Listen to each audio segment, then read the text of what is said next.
নমস্কার। আমরা আবার ফিরে এলাম আমার সাপ্তাহিক অনুষ্ঠান সরাসরি সুমন।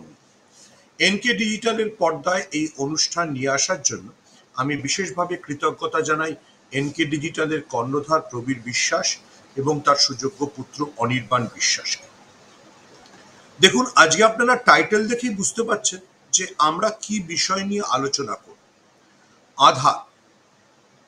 যে আধারকে একসময় বলা হয়েছিল যে ভারতের জনগণ, ভারতবর্ষের এই যে বিশাল জনগণ, সেই 140 কোটি মানুষের মূল আইডেন্টিটি, সেটাই আজ প্রশ্নের মুখে।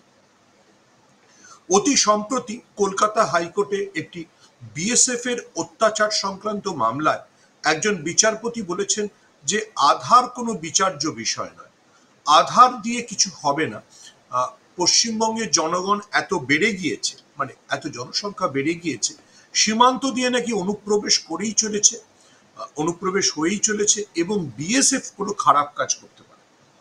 দেখুন, আমাদের পশ্চিমবঙ্গের আইনজীবীরা কতটা রাজনীতির ভাষায় কথা বলবে সেটা তারা ঠিক করবে, সে বিষয়ে আমি ক্ষুদ্র সাংবাদিক, আমার বলার কথা নেই। কিন্তু আমি শুধু এটুকু বলবো, প্রথমে এটুকু মনে করিয়ে দেব, এর আগে কলকাতা হাইকোর্টের যেসব বিচারপতির গলায় এই সমস্ত এই ধরনের চমকপ্রদ তথ্য আমরা শুনতে পেরেছি, যে একই সঙ্গে অমুক বিসর্জন দিয়ে দেব, তমুক বিসর্জন দিয়ে দেব, তারা কিন্তু দ্রুত স্বেচ্ছা অবসর নিয়ে বিজেপির প্রার্থী হচ্ছে। প্রার্থী হতেই পারেন, আমি যার কথা রেফার করছি, যেহেতু তিনি আর বিচারপতি নেই, সে অভিজিৎ গঙ্গোপাধ্যায় প্রার্থী হতেই পারেন। প্রার্থী হওয়ার পাশাপাশি তিনি, তাকে যখন টেলিভিশন ইন্টারভিউতে, বাংলার একটি বহুল প্রচারিত চ্যানেলের টেলিভিশন ইন্টারভিউতে জিজ্ঞেস করা হয়েছিল আপনি গান্ধী না গডসে, কার পক্ষে, তখন তিনি কোনো উত্তর দেন। অর্থাৎ জাতির পিতা এবং জাতির হত্যাকারী, এই দুজনের মধ্যে তার পছন্দ কোন দিকে সেটা তিনি বলেন। আমি এই প্রসঙ্গটা তুললাম এই কারণে, যার মানে আমার মাথার পেছনে তো আপনারা দেখছেন সাদা, যার মাথার পেছনে মহাত্মা গান্ধীর ছবি থাকে, তিনি যদি মহাত্মা গান্ধী বা রাষ্ট্রের পিতার অস্তিত্ব নিয়ে সন্দিহান থাকে, তাহলে আপনি কি বলবেন?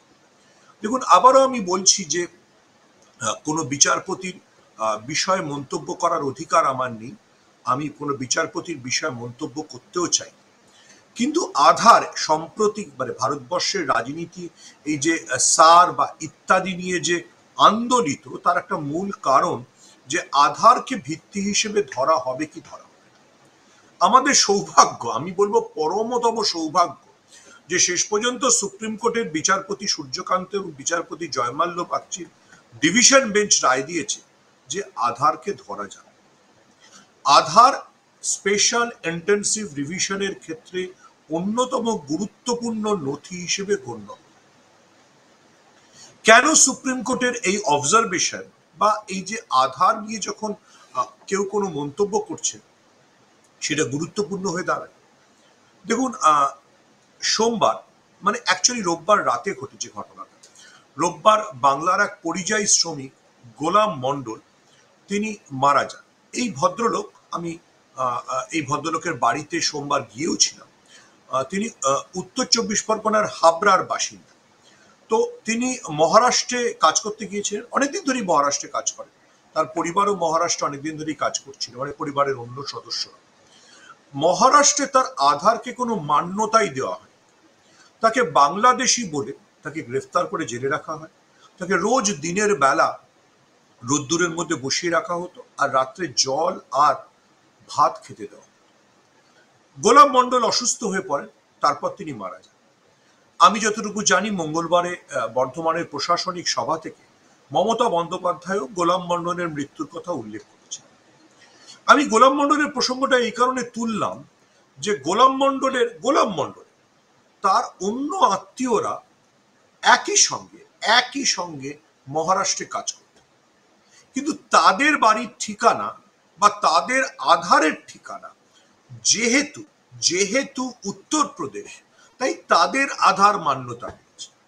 অর্থাৎ কি বাঙালির প্রতি বিদ্বেষ ভাবুন, মুসলমান হওয়া সত্ত্বেও উত্তরপ্রদেশের আধার কার্ড হওয়ার জন্য গোলাম মণ্ডলের আত্মীয় স্বজনদেরকে মহারাষ্ট্রের পুলিশ কিছু বলে, কিন্তু যেহেতু তিনি বাঙালি, তার আধার কার্ড যেহেতু হাবড়ার, সেহেতু তাকে জেলে পোড়া হয়েছে, এত অত্যাচার করা হয়েছে, তারপরে পশ্চিমবঙ্গে ফিরে আসার পরে তিনি অসুস্থ অবস্থায় মারা গেলেন।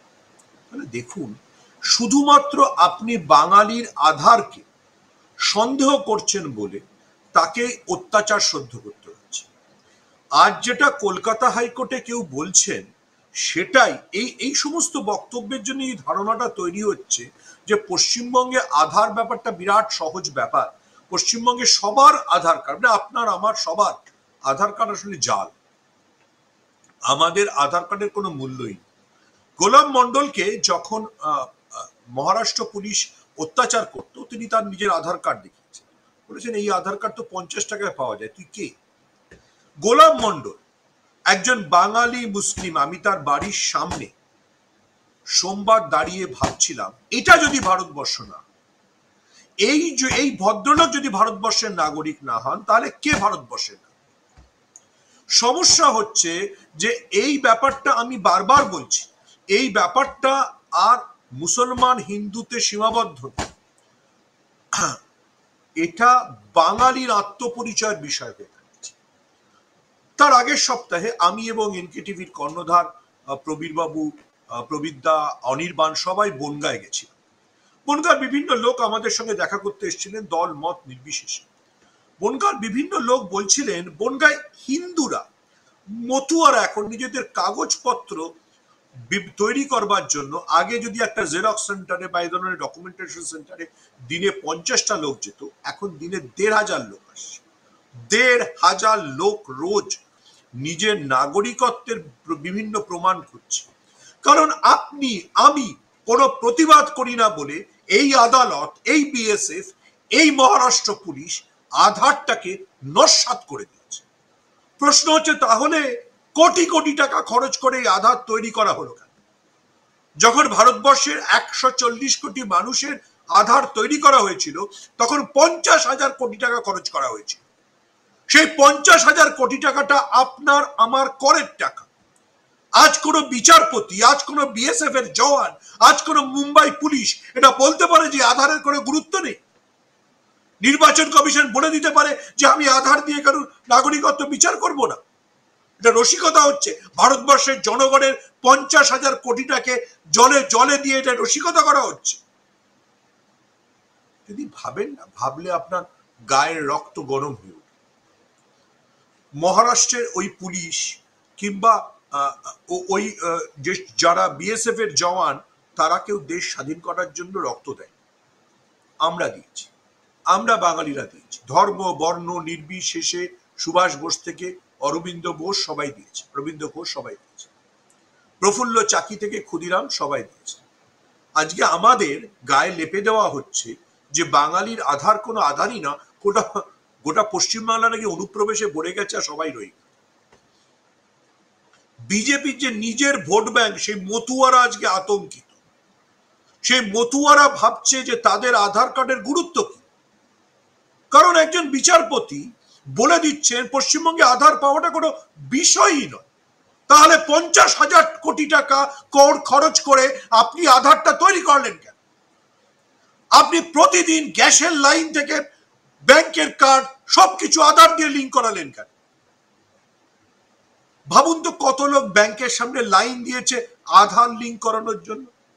ভাবুন তো, কত লোক গ্যাসের জন্য লাইন দিয়েছে আধার লিঙ্ক করানোর জন্য। সেগুলো সব মিথ্যে, সব ভুল। কারণ আপনি বিজেপি পশ্চিমবঙ্গ দখল করতে চান বলে বলছেন যে পশ্চিমবঙ্গের প্রত্যেকটা মানুষ অনুপ্রবেশকারী, পশ্চিমবঙ্গের প্রত্যেকটা লোক রোহিঙ্গা, এখানে আধার কার্ডের কোনো মূল্যই নেই। এটা রসিকতা হচ্ছে।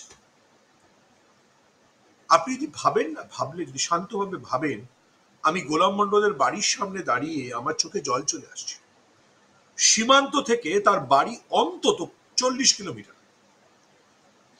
একটি এমন গ্রাম যে গ্রামের পঞ্চায়েত প্রধান হিন্দু, এবং মুসলমানদের কাছে আপনি শুনতে পাবেন তারা কত শত বছর ধরে ওই গ্রামে আছে।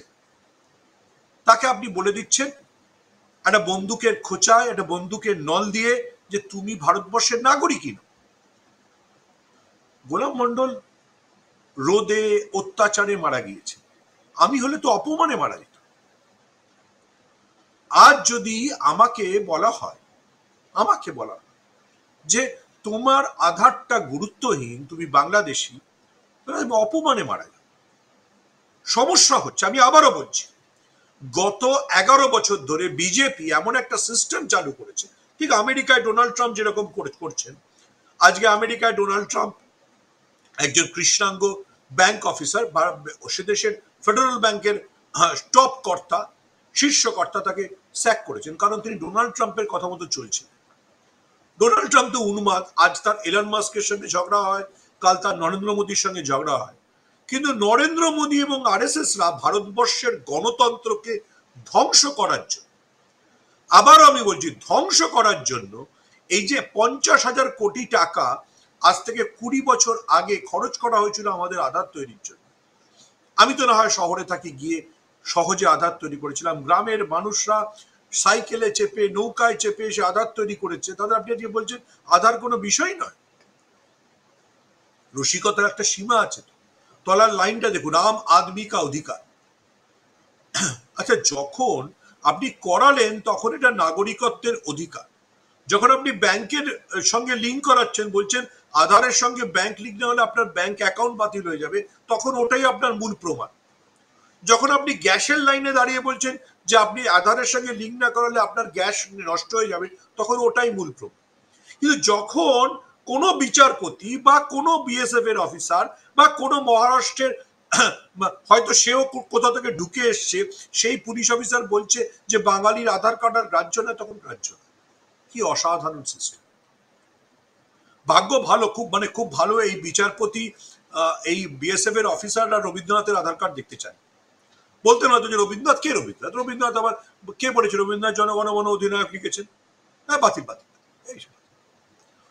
এই বিজেপির উন্মত্ততায় একজন স্ট্যান্ড আপ কমেডিয়ান বলেছেন না, মানে আমার গোটা দেশটাকে দেখে মনে হয় তাজমহল কে বানিয়েছে?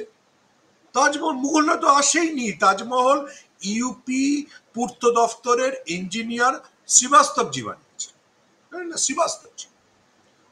শ্রীবাস্তবজি শাহজাহান নন, শ্রীবাস্তব মাথায় রাখবেন। যোগী সরকারের পূর্ত দফতরের পিডব্লিউডি অফিসার শ্রীবাস্তবজি ওই তাজমহলটা বানিয়েছে। মুঘলরা তো আসেনি, ইতিহাস থেকে বাদ দিয়ে দিয়েছে। মানে পুরো ব্যাপারটাই রসিকতা, পুরো ব্যাপারটাই একটা, মানে জনগণের অর্থ নিয়ে কতটা রসিকতা করা যায় সেটা প্রতিদিন আমাদের রাষ্ট্রের একটা অংশ সেটাকে প্রমাণ করছে। আধারই নয়, বিএসএফ কোনো খারাপ কাজই করতে পারে না। আরে ভারতবর্ষের বিএসএফ সম্পর্কে মানবাধিকার কমিশনে এত অভিযোগ, খোদ মমতা বন্দ্যোপাধ্যায় দাঁড়িয়ে বলেছেন, আরো কত রাজ্যের চিফ মিনিস্টাররা বলেছেন, আপনি নস্যাৎ করে দিলেন যে বিএসএফ এর বিরুদ্ধে কোনো অভিযোগই হতে পারে। সমস্যা হচ্ছে এরা গোটা সিস্টেমটাকে এমন জায়গায় নিয়ে যাচ্ছে।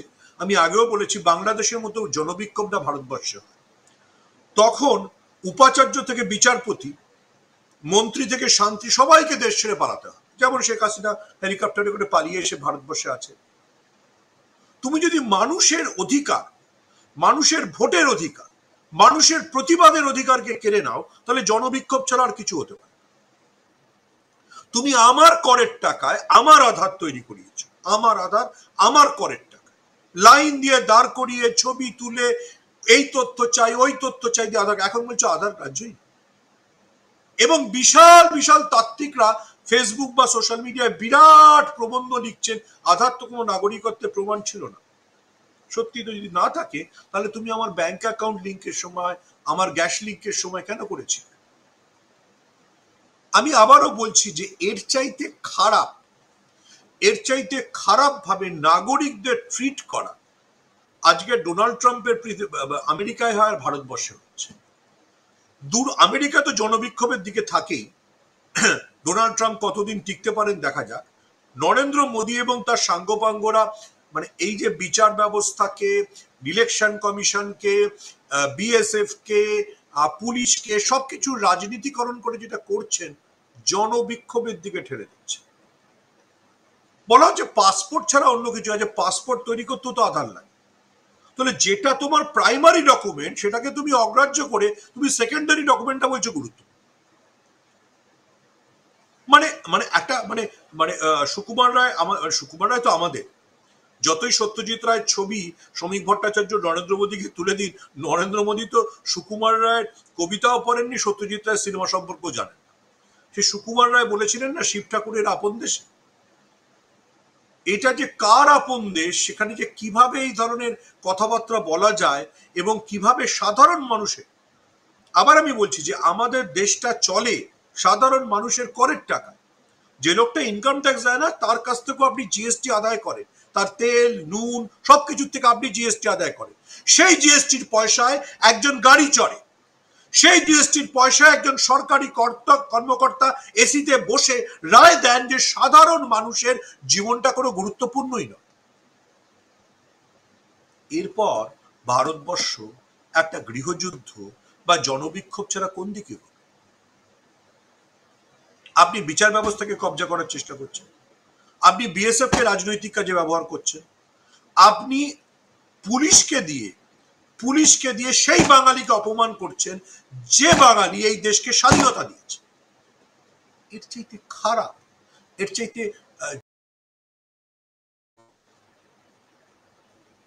আবারও বলছি যে আধার নামিয়ে এনে দেশেরও উপকার হবে না, বাঙালিরও ক্ষতি করা যাবে না। আপনি 10 কোটি বাঙালিকে ভারতবর্ষ থেকে বার করে দিতে পারবেন না, বার করার সাহসী আপনার। আপনি শুধুমাত্র যে রাজনৈতিক উদ্দেশ্যে যেটা করছেন সেটা বুমেরাং হয়ে ফিরে আসবে। আপাতত আজ এইটুকুই, আবার ফিরে আসবো সরাসরি সুমনের আরেকটি এপিসোড নিয়ে এনকে ডিজিটালে সামনে।